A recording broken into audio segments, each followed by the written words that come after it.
ナルト。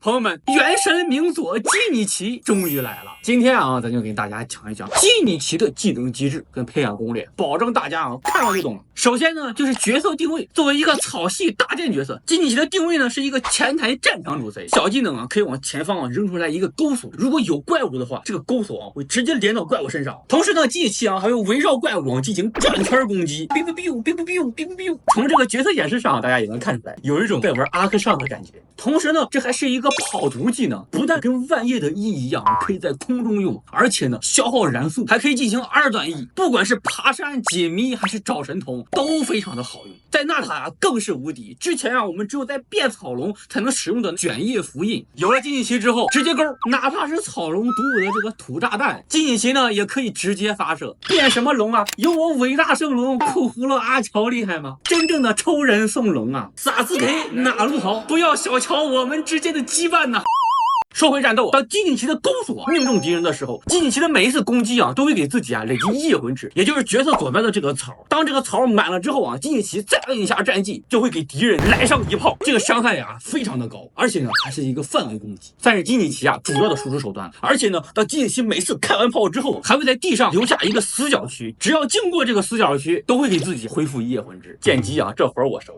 然后呢，就是基尼奇的大招，这个其实没啥好说呢，就是把阿乔放出来。阿乔登场的时候会进行一个大范围的扫伤，随后呢会跟随基尼奇进行攻击，冷却18秒，持续时间15秒，范围呢跟8成的 E 差不多。但好的地方呢就是可以脱手，这点呢还是非常不错的。总结一下基尼奇的主要输出手段就在于我们在战技期间能放出来多少个强化大炮，但放这个大炮呢又需要夜魂值，那怎么样才可以多放呢？天赋里边已经明确的给我们写清楚了，也就是当敌人处于燃烧状态或者是烈战放的时候，会额外的恢复夜魂值，也就能让我们多放大炮了。这样的话，可选的队友基本上也就那几个了。第一个就是香菱，目前最好的火后台。当我们用基尼奇逆时针围着怪物转的话，旋火轮还可以多打几下。我看有人操作的时候，那基尼奇顺时针的围着怪物转，那轮子硬是都打不着怪。哎呦，看得我真的是血压都拉满。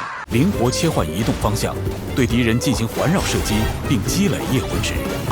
然后呢，就是调香师艾梅莉埃，还可以带草套，毕竟草套可以直接减30%的草抗，实在是太强了。如果没有艾梅莉埃的话，队伍里边也最好让一个人带草套。其次呢，就是生命角色，这个呢我们可以选择班尼特、迪西亚或者呢托马，有谁上谁都行，反正都是暂时的。如果打猎战放的话，我们呢肯定要换一个水后台，可以选择行秋或者是夜兰，因为基尼奇也算是普攻动作，是可以触发行秋或者是夜兰的协同攻击的，而且频率也是非常高的。当然，你如果想让基尼奇打激化也不是不行，毕竟现在的激化队相对来说还是比较完善的。把海哥现在的队伍直接换成基尼奇就行了，就是有点浪费天赋。等燃烧队后续的队友出来了之后，基尼奇才算是真正的起飞。最后呢，咱们再来说一下基尼奇的武器跟圣遗物搭配。先说武器，5星里边最好的肯定就是他自己的专武，其次的话像什么围海信标、裁断也是能用的，毕竟5星大剑说实话也就那样。但4星里边还是有一个非常强力的武器的，赤骨剑，技加暴击率还直接登上，基本上没几个 C 不能用的，就是